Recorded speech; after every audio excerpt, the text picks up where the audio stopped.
పాకిస్తాన్ సరిహద్దులలో అలాగే పాకిస్తాన్ బయట కూడా పాకిస్తాన్ వాళ్ళనే లేపేసినటువంటి సంఘటన.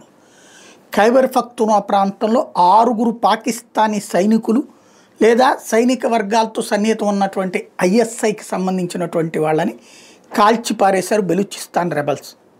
పాకిస్తాన్ దృష్టిలో రెబల్స్, వాళ్ళ దృష్టిలో బెలూచ్ స్వతంత్ర సమరయోధులు.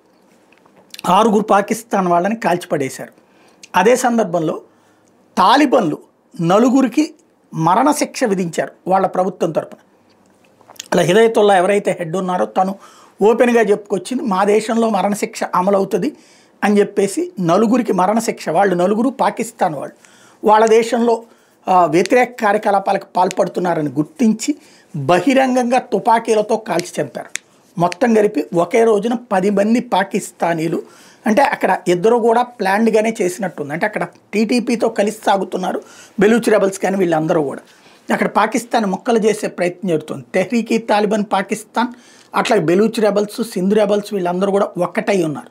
ఈ మొత్తం కలిపి జరిగినటువంటి తాజా 2 సంఘటనల్లో కలిపి 10 మంది పాకిస్తానీ ప్రత్యక్ష సైనికులు కావచ్చు, పరోక్ష సైనికులు కావచ్చు ప్రాణాలు కోల్పోయినటువంటి పరిస్థితి నిన్న ఉదయం నుంచి నిన్న రాత్రిలోపు జరిగినటువంటి సంఘటనలు.